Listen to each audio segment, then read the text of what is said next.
So Jens, we spoke about kind of different elements within AI and different elements within startups, and obviously the current economic situation. So in terms from I guess your perspective, how is AI kind of changing the startup world, or also I guess also the investment scene in the current situation? So I think it's still way underestimated Okay. on what's going to come with that and what's going to come on us. And yes, ChatGPT was probably the biggest marketing stunt in IP ever done, putting that Really? thing out. Yeah, if you look what they have done is they put something which was, yeah, there was an AI community and people talked about AI, but my mother is 85 and she asked me and said, oh, I've seen the morning TV and they talked about ChatGPT. What is that? So it was everywhere at the moment. And I think it took investors, it took even serious software companies a time to understand what happened there. And then you had the people who rightly jumped on it, made it the next hype, and said everything will be there tomorrow, and the world is going to go down, and we are going to lose our job next week. And then that's the one element. And the other ones were like, oh yeah, guys, don't get me started. We had blockchain 3 years ago. We had metaverse 2 years ago. Now you say we all going to die if we don't pivot to AI tomorrow. Yeah. And then that's probably the range of behavior you have seen. I think the one difference to what happened, and this is way more than a marketing hype, and I think we have underestimated that, is that you have a very easy accessibility of using the technology. So this is unlike other technologies where it is way harder. That technology is basically available. And when you see what Microsoft is doing in a really clever way, I think with this idea of the co-pilot in their products, and say, hey, we're going to put AI into every product, and then we're going to assist you with AI in what you do today. And I think they talk nicely with, yeah, we make you more efficient, and we get you focusing on the important stuff, and you don't have to do the boring things anymore. But in some areas, that will just turn into the ultimate job killing machine. Let's face it. This is 100%, and we're seeing that already. As a society, we need to think about how we handle that, and how do we have to start taxing that technologies or whatever. So that is one thing.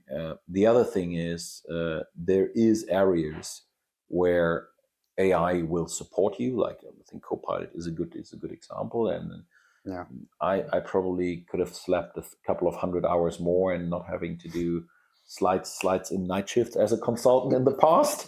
And that works quite well. And when you look how easy you can use something like ChatGPT today, and this is, I think we are on a level, everybody thinks now this is it. I think we are on a level, if you compare that to the development of the internet, I think we have defined HTML now. Yes, we all agreed on very starting there's a standard, and then yes, there's GCP, there's OpenAI, there is open source standard, but there's a general standard for how we're going to do AI. That's not going to move. But we basically created now HTML and an empty internet. So the opportunity, what's now going to come, I think, is going to be very similar towards. Hey, the internet is still empty at the moment.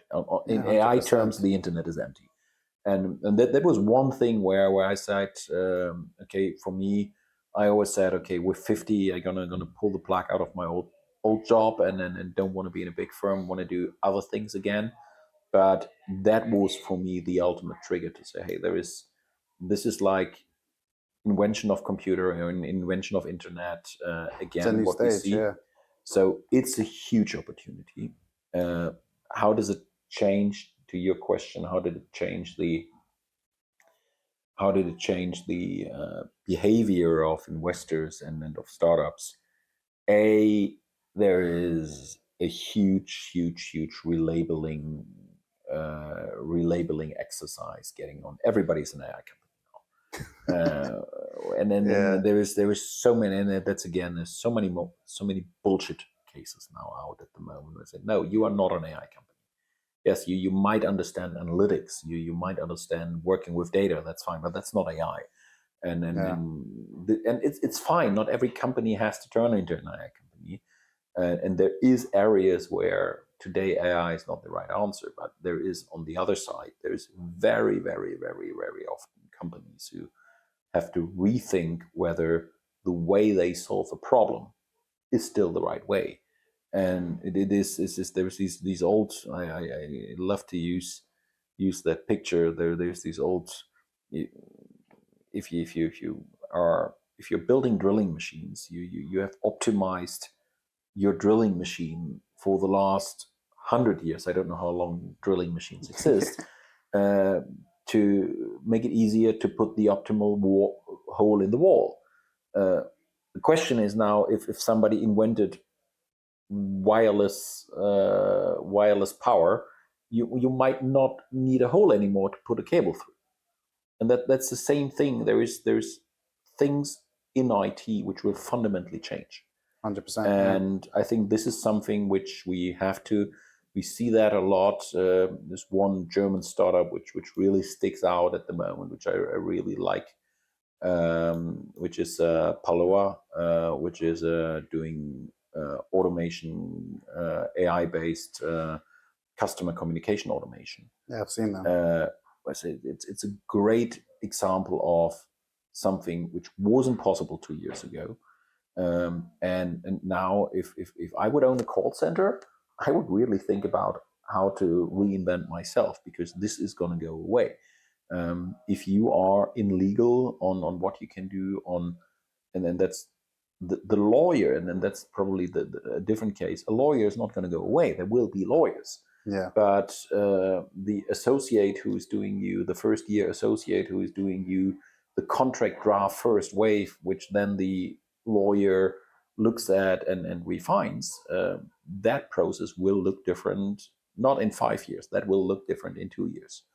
And I think that is the other thing, that even if you have a stable business case as a startup today, you have this horizon planning where people say you have your what happens in the next 6 to 12 months in horizon one, what happens in 12 to 36 months in horizon two, and then what happens on your long-term roadmap on 36 months plus, and how you work that. And that model was pretty stable for many years, and then you could do pretty good strategic planning around your product around that.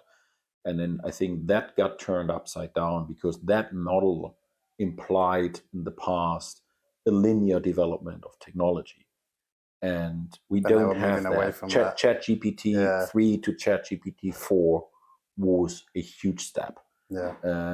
If we get 5, or when you see the open source models now popping up, or they're talking about 4.5 what Google announced last week, there is events which are 5-year steps in 1 month. And I think adopting that changes. And again, this is not a hype. This is not like where we have seen a similar behavior on a lower scale, where out of the sudden everybody put blockchain in their product a couple of years ago, because okay, everything is better with a blockchain. I said, it's fucking stupid. You don't need a blockchain in your solution. It just doesn't make any sense. And I think that is different with AI. And underlying there, and then probably Germany is a bit more conservative than other countries there. We still think, or there is still people who think it's getting less and less and less, but there are still people on the client side, and then there is people definitely still on the product side who think they can make things better on-prem or on their own cloud. And cloud and AI is related. You're not going to build AI at scale in an on-prem environment or in your own cloud. 100%.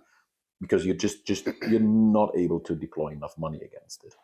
And I think that that together, if you embrace the right technologies, if you're open really to worst case rethink your model, how your product, your solution, your startup is structured, and say, yeah, we might have an answer to a problem pre-AI.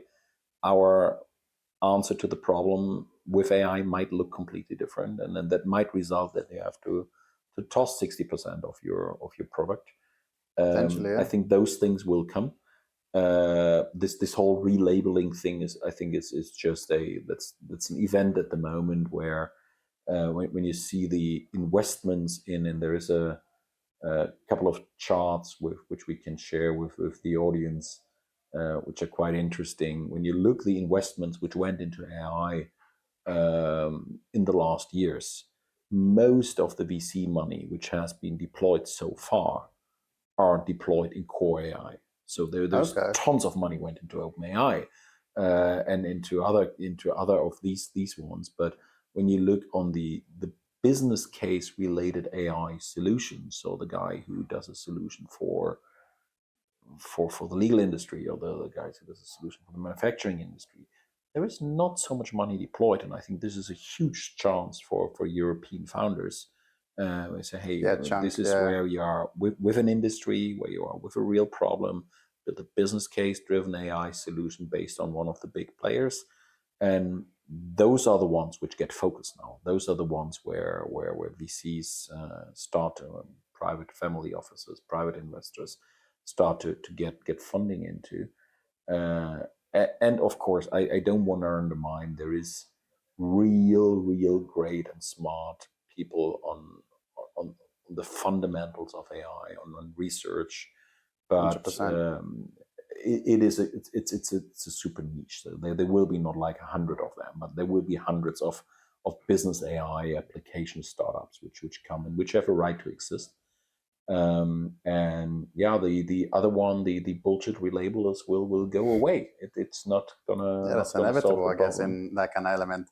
And obviously, we've seen kind of AI take the market by storm, like you said. And I think a lot of that is really, we can attribute a lot of that actually to the fact that it surpassed a lot of people's expectations. Yeah. Nobody expected AI to have such, good results, if you will. Like, even myself, I think a lot of people that I work with as well, everybody was like, astonished with ChatGPT. You put in a little sentence and suddenly you're getting such a comprehensive answer back. Yeah, and it is interesting also on the client side. If you have the right case, you definitely get the attention of your clients. And then Yeah. I joked around with a colleague and said it's a bit of a CEO's golf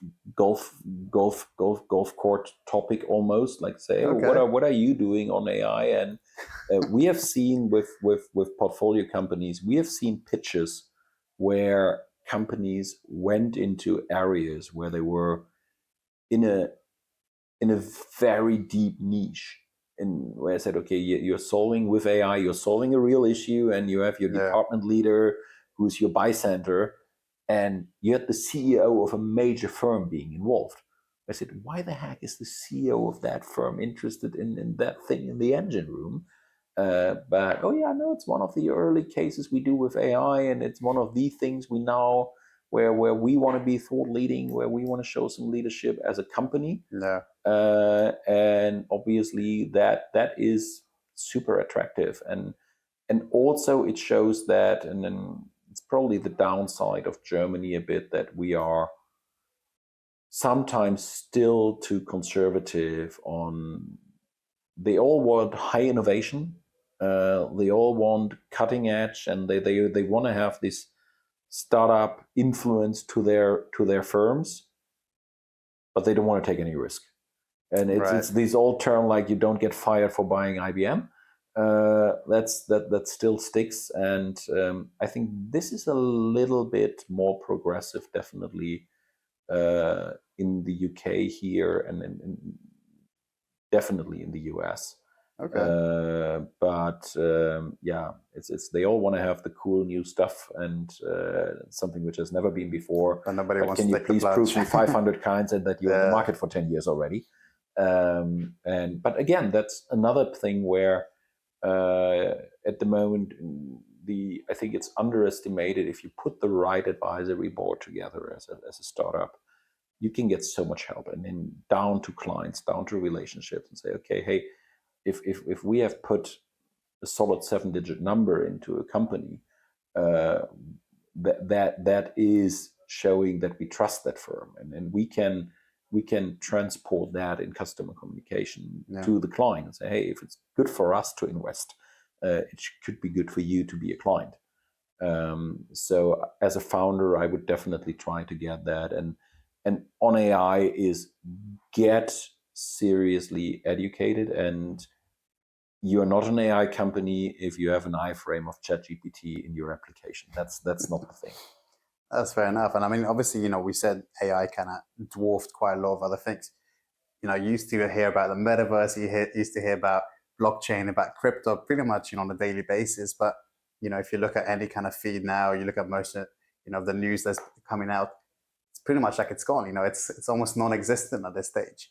Do you think these things will kind of come back into the spotlight at any point? Or why do you think like AI has completely just annihilated any news about metaverse, blockchain, or crypto? I think AI is more going to be like cloud. It's going to be an infrastructure part which is there, and it's going to be used in everything to a degree. And yes, there are use cases which are more AI related, and it's the same with cloud. There is not everything in the cloud makes sense. You need to think about your concept on what you want to keep on prem, and especially if you're working somewhere on the edge. There is workloads which you want to keep on prem, and if you have things, especially in manufacturing, which are 100% uptime 24/7, you might want to have a little local event which runs there, which keeps you up and running if something is down. But in general, cloud is going to be the infrastructure with some exceptions. And the same thing is AI will be in everything with some exceptions. Metaverse, I think, is an interesting one. I think this is probably, it got pushed to the side a little bit.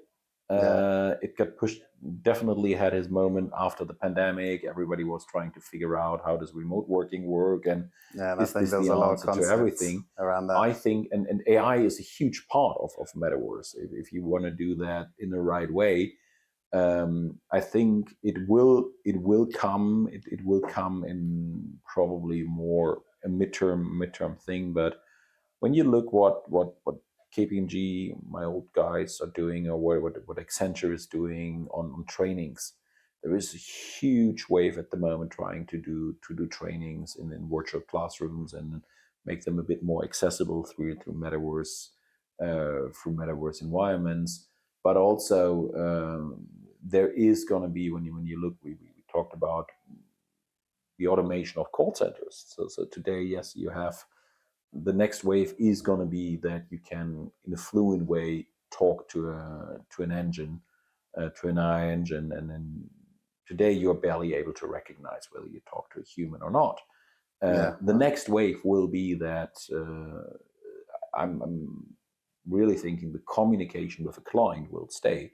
The channel might not be the phone anymore, but the channel might be Zoom or Teams or an app which has a video. Yeah, I think that's been a shift recently as well. Video embedded or whatever. But that also says the next wave will be you will look at somebody, so it's gonna involve video again, and you will see emotion detection in there. You will see, okay, how is Ori? How is he wired? Is he in a bad mood already? And then if the camera is on, I can see those, you. If you're pissed off already and you're 5 minutes in the waiting line, that's not a good start of a conversation. So how can we solve that? And then the other end might not be, again, you don't want to go back to a human if you automated the voice already. So I think there will be avatars which come up there pretty soon. There will be definitely in everything which is customer client communication, you will see that a lot. Everything which is solving the issue of travel for like trainings is a great one. Where that will come. So virtual environments to meet. I think most of the hybrid work scenarios today, you still feel it's okay. I think we all went the whole 9 yards through the pandemic, living in teams. Everybody accepted that, and I think you can do a decent operations meeting in Teams or in Zoom or whatever. Take a technology. If everybody is remote, that works. But it's tricky when it's if different. you and I are in a conference room and dialed somebody, and the guy lost already. Yeah, That's not fixed. So would it be better that even if we are in the office, that we all three show up as avatars and then have like the same balance of power there? I've seen there's a company that does something like that around the table. You can all basically join in, and it's a virtual kind of conference or meeting room, if you will. And it's there's a great one. I saw one technology which basically puts the remote guy at a seat at the table. So it looks like when you look at the big screen, it looks like he's sitting at the table. It's great. That's pretty cool. I think things like that they have their reason, and we're going to see what comes with Zoom, what comes with Teams. That area, the other area, which I think again is a big fan of that, is the whole lens devices on manufacturing. So if you are working, and then I had that myself. I used that. If you want to fix your car and have no clue how to do it, that virtual mixed reality thing, it's damn good. It's so interesting. That you can see, I look at that thing and then literally I have no idea what to do. And you have your tutorial how to change whatever on the engine. The oil, do all that kind of stuff if you don't know. And that has his right to exist. If you are 100%. a blue collar worker and then work out somewhere and in a telco company, have your first day or whatever, and you get some assist, or you can even go check back with the headquarter. The other big thing, and then I think they are way more advanced than we all see, is defense. So this whole mixed reality thing, no, that part is not going to go away. Again, cloud and AI in that area is going to have a huge influence on it. But and again, that's a huge room for good startup companies who solve an issue. So we've seen companies who did planning for factory floors, where you can basically do 3D planning and then walk through a virtual factory floor. Those are things which will be there, which will stay. And the whole blockchain thing, there are areas where it makes sense. And there are areas to just secure assets or something like that. But it would, I think that is back to normal and then probably where it belongs. Maybe I'm wrong. I think it's really interesting. Obviously, like augmented reality and all these kind of elements are definitely something that's going to take the market by storm very soon, and it's going to be a lot more prominent. I think it's still something that's obviously being developed and really being optimized. In terms of yourself, obviously, AI is a massive topic now, and we kind of went in the last 5 years, especially, we went through a wave of different technologies that kind of took the market by storm and disappeared, and took the market by storm and disappeared. Is there any technology that you're really excited about? Anything that's kind of emerging, maybe not as well known or not as well adopted currently, that you think is going to be something really exciting down the road? I don't know what your colleague here is using on post-production of our taping. So if he has the right AI to makes me look 10 pounds better, that's probably one thing. No, seriously, I think this whole video editing, how you look, and then it's not like making me looking 10 pounds better, but going back to virtual meetings in a conference room. So how AI is used today, that there is a lot of camera products which popped up on hardware which enabled you to zoom into the room. I think that is the hardware for that is going to go away. You will be able to use a standard webcam, and AI and software will do it. And then if we are sitting here in a room and we are talking, then it will be pretty natural that you're going to get a Zoom window that it zooms to me. And that recognition of people's behavior in rooms and making things more interactive. And I've seen some early stage pre-product developments there from some companies where I thought, wow, they had a cameraman behind that, and it was all AI driven. It was so spot on. The moment I talked, it was on me. The moment you start talking, it was on you. Yeah. I think that we're going to see the world there, and I think you can just look at the film industry, what they use today. If somebody has not seen this, there is this Star Wars trailer built in the look of a Wes Anderson film. I don't know if you have seen that. No, I haven't seen that. It is amazing. So there is, look at the trailer. So Wes Anderson, the filmmaker who has like this very flowery picture language. Okay. And there's a guy who built a Star Wars trailer, which was completely AI produced. And look at the trailer, and after that there is a 45 minute view on a making of and how he tells how it's produced. And that's really interesting. It's mind-blowing. And I think this is for me what shows you, if you are creative, if you do the right things, and if you're able to use it, what it is today capable of. And then if we still keep that idea, the internet is still empty, then if this is the beginning, you can anticipate what's happening. No, 100%. I think trying to come up what will be essentially in the next 2-3 years. Yeah. I don't think we can really kind of comprehend essentially the levels that AI will kind of build to. The other thing is definitely, I think, what will come sooner than later is, and it's not a technology question anymore, it's a regulatory question entirely, is the whole autonomous driving thing. There is a huge market on that, and massive. And when you see it's pretty scary. So we get quite used in Palo Alto and Silicon Valley to have these autonomous cars running around, and you have a bored driver sitting there behind the steering wheel doing nothing. Now for a while you see these cars where nobody sits in, and if you have that car showing up beside you at the light and there is nobody sitting in, it looks quite scary.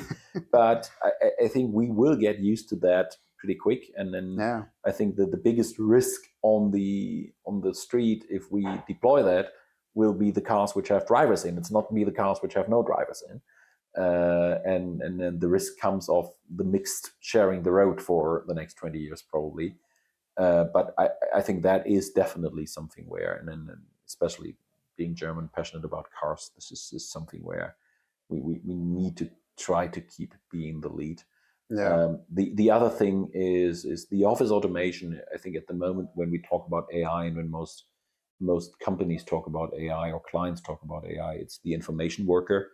So it's the office worker, it's us. So I don't know how much of your questions you prepared were done by ChatGPT, but that is obvious for everybody. But we will see now the next wave getting out of the office and out of the information worker into the production worker.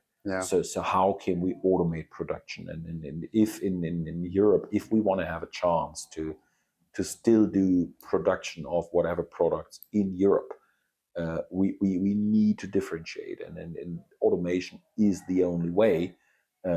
Otherwise, it's going to be done in China.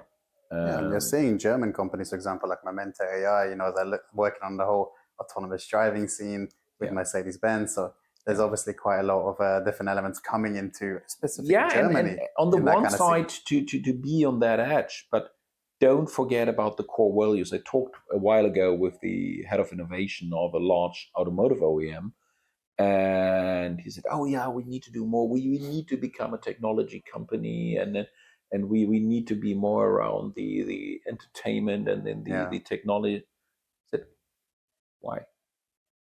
This is not what's going to differentiate you. If you want to have a better user interface than Tesla, or if you want to be more innovative than what you get from the Chinese firms, from the Chinese OEMs already, who are damn quick, I don't know that's going to differentiate you. But if you build good cars, and if you put up alliances with the right technology companies who bring you, as an automotive, you cannot be more innovative than a tech player. It doesn't work. And then again, for me, Tesla is a software company. And then when have you ever driven a Tesla, the car itself is okay, but it's an American car.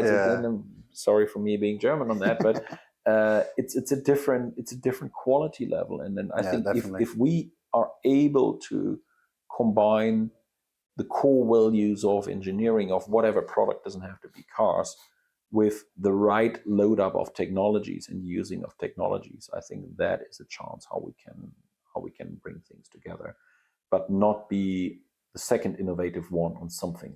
That's not going to be the winner. And back to startups, I think if we have startups who are bridging that and who help companies being better on what they do and what their core business is and help them to focus on their core, I think there's gigantic niches for that. No, 100%. But then all these startups now that you mentioned, are sprouting up and coming up with an AI. That there's a saying I think you mentioned to me a bit ago, but you mentioned data is essentially the new fuel, the new currency of these startups. So how do you think that would impact these young startups trying to get into the scene where they don't have as much data to kind of leverage off of or to build off of than these big players who have been in the scene for quite a while? How do you think that's going to affect these startups? The data discussion is an interesting one, and everybody says, yeah, data is like the new fuel or new currency or whatever. And then there is so many clients. If you look at it from a client side first, there are so many clients who are, we differentiate ourselves, and then we have 100 years of data, and then we have client data, and we have this data, and when you look how barely they're able to use this data. And then there is many firms, yes, they have a lot of data, but when you look into their CRM system, it's not good. And then when you look on where they have their internal data and their whatever document management collaboration system, it's cluttered around 35 different pieces. And then you have this wave of big data lake projects going on where people said, okay, we want to do master data management projects and all that stuff, which many of them failed.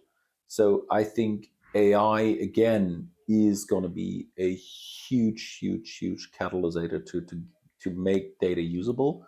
And even if you don't have the data yourself as a startup, if you enable your clients, again, in an industry, in a niche, in a department, to use the data the right way, that could be a huge influencer. Of course, if you then are a startup which is able to basically come in with preloaded data or have a really well trained industry-based model which you can bring in, that's worth a lot. So if you say, hey, definitely, I have a model here which is pre-trained on the financial service or the retail industry or whatever, and which has the knowledge from 800 other customers, if you are able to do that, which comes back to how as a company, as a startup, how you do your contracts.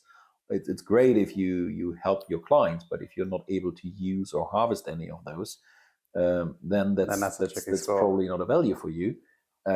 So be from the very beginning, be very determined on how you build your business model. The second thing is that you can obviously, with the right use cases, you can create immediate value by making data usable the companies have. And many of the large corporates say, yeah, in general, we have this data accessible, but it was just not efficient in the past. Now that you have technologies who work very well on unstructured data, you can use this. So we looked at a company who basically did summaries of projects out of document folders. It's not a big thing, but you basically say, hey, I have my document folder here, my project folder, which contains of 25 different PowerPoints, 40 words, and then 40 PDFs, and then you can say, give me a summary, and then it writes you a summary document. So and that's for my old industry, professional service. Great, we spent thousands of hours on those. Yeah. So that is those things will create sustainable ideas and then business. And then you have obviously, and then that's probably just emerging, that people are going to recognize that if you want to build industry cases or industry solutions, you need data. 100%. And there is obviously, you had large exits like Bureau van Dijk, I think was over 100 million exit, in a very very niche area. But there is clients, there is companies there which came up pretty fast in our industry. So how, like when you look at the pitch books or the crunch bases of the world, which are the bigger ones, but there is smaller ones, more niche ones, which are great, which have great business models, and there's a couple of ones in Europe also, and I think that is then it was tough in the past for VCs to get on the valuation of these data only companies, but I think this is by now accepted, because that for scalable AI use cases, it basically becomes the fuel. And then if you have this data and AI angle fixed, I think these are good business models to look at if you solve a real industry problem. 100%. So these startups that are kind of sprouting up and kind of going along that route. So, we kind of touched on the base of, US, China, and Europe. Do you think a startup in Europe might have a harder time securing funds going up against, let's say, a Chinese startup or a USA startup, if they're both competing for, let's say, the same VC or those kind of elements? So the Chinese startups, I think, is a whole different world, and they came up with the government came up with this idea of how AI should be built. And unlike the European Union or the German government, when you put out something that is more like a loose recommendation, I think in China, companies just do that, and then there is ideas. There is ideas of how they're gonna look at AI from a government perspective. It is actually way cheaper for them to be good and to be scalable, because if no data privacy exists, it's way easier for you to use the data. Plus, the government to technology, relation is way closer. So there is companies who can use public data or government data to train their AIs, which I don't want to happen. So I'm happy that that I'm not in that, but it makes it damn efficient.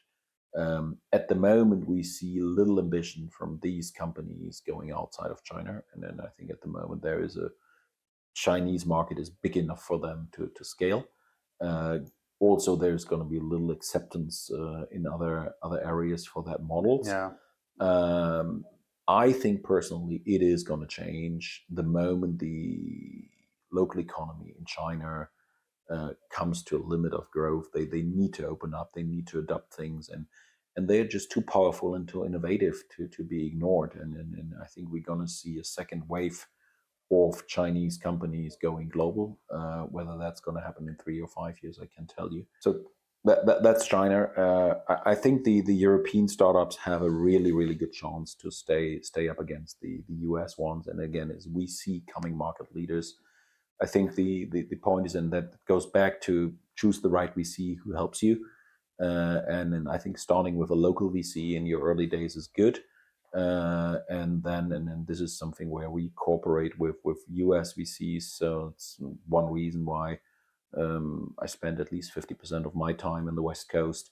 That if we have startups who mature, and then if there's others coming in, then have the startups, have the investor who can make you those connections.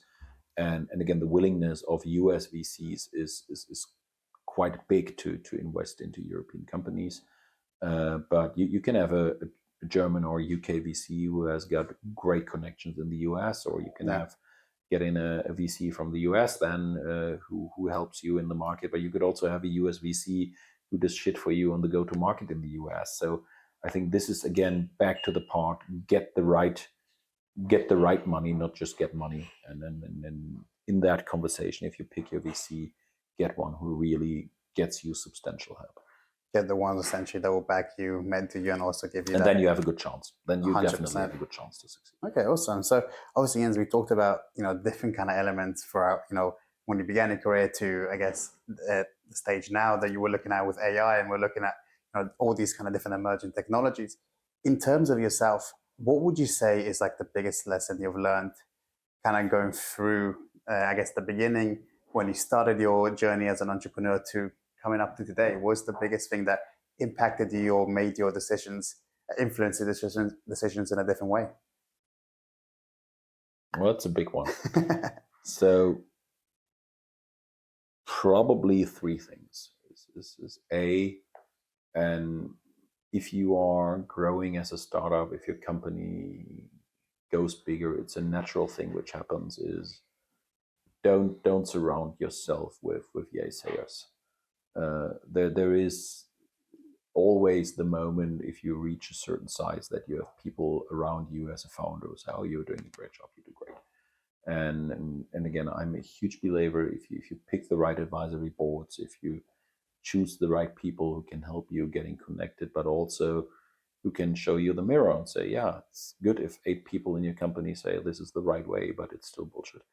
That's true. And I don't think you should have whatever necessarily an external coach or whatever on that, but get somebody involved. And then again, this is what we try to do more than money, and then show, hey, here's your mirror. And and then it's okay. You can still ignore the advice, but sometimes get and even if you choose your team, get people in your team who are critical and who are challenging you and who are not just saying, oh yeah, you're the boss, you're great. And I think this 100%. is one of the assets, to be very honest, of European startups, including the UK, which are in the US, you have it very often. The larger the companies get, you have this, oh, this is the leader, he's doing everything right. And if he's not, if he's not the leader anymore, he's definitely the asshole of tomorrow. But I think this more controversial discussions, and I think that is what I like from European style firms more. The second is definitely is don't. And if success comes, and then if the first money comes in, is don't start to take yourself too serious.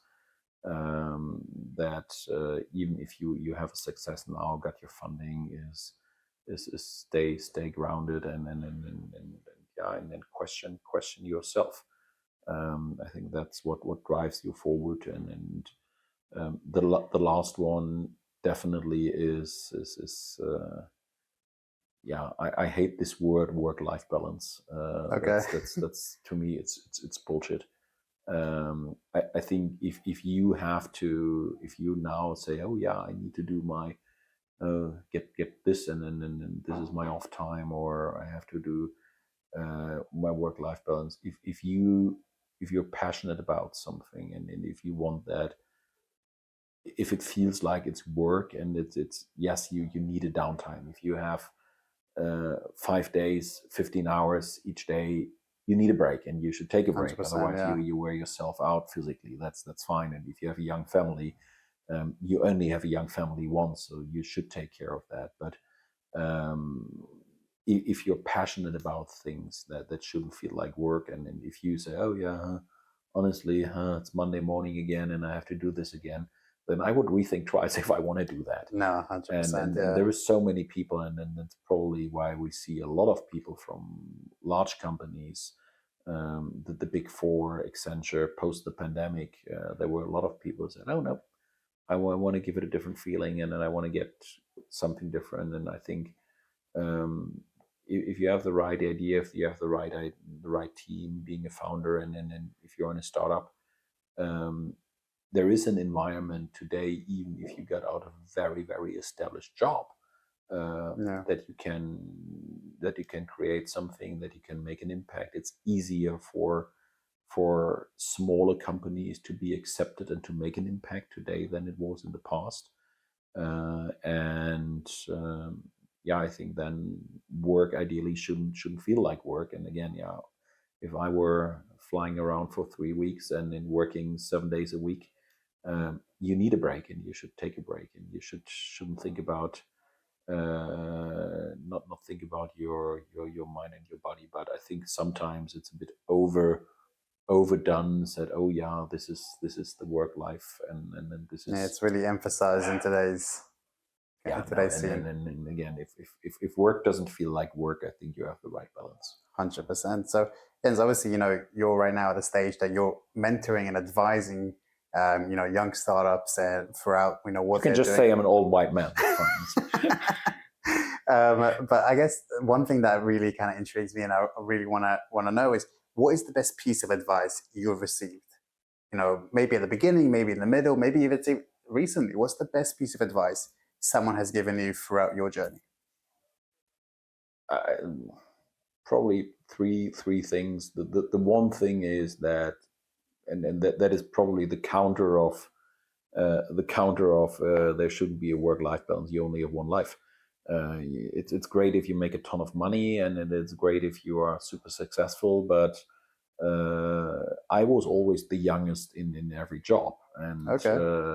now if I'm around there, I'm looking around and said, "Fuck, I'm the oldest again." Yeah, even if I'm only 50. But I think you can do, whether you are 40, 50, or 60. You can found a company, and if you say, 100%. "Hey, I have that idea, I have that passion," you should do that. That's not a problem anymore. If you're still young in the head, that works. The other thing is definitely you shouldn't say, "I do it tomorrow." And I've seen so many people with great ideas stuck in corporate jobs who just said, "Oh, it's so nice, and it's a nice salary, and it's a nice office." And It's like the Nike I've got my two yesterday. You said tomorrow.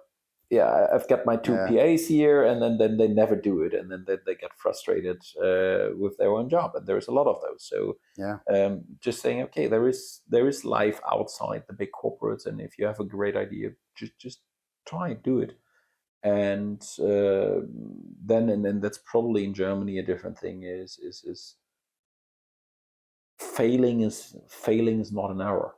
Yeah. And this is definitely in the US a way better mindset. There is no issue about okay, I tried it and it didn't work, and I tried it a second time and it didn't work, and then the third time it became PayPal. I think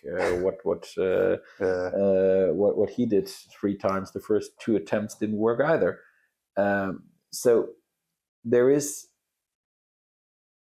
failing is not an error. If you try things, you will fail, and then just you need to fix it. You need to start. And I think that is probably the best part of advice, which I said, okay, just and don't be afraid to fail. It's fine. And I think we need, especially corporates, need to adopt a better culture on that. We always talk about that, but to be very honest, in big corporates, if you want to, you really fail. There is like a stamp on your head, which again in the startup industry probably is better. And then the third thing is again to that point is just stay grounded. There is the especially if things work, and then just look in the mirror.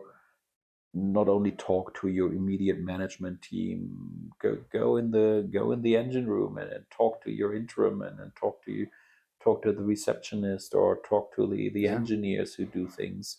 Don't lose the perspective. 100%. Well, Jens, I think we had quite an in-depth and really interesting discussion. We covered quite a lot of topics, from AI, startup scaling, obviously your journey as well. It's been quite eye-opening in that respect. So I think we'll wrap things up here. I thank everyone for joining us on this episode of the VC Corner. You can obviously find Jens's LinkedIn or any other socials that he wishes to put down, and we'll catch you in the next one. Ori, thank you. Thanks for having me. And yeah, please feel free to reach out.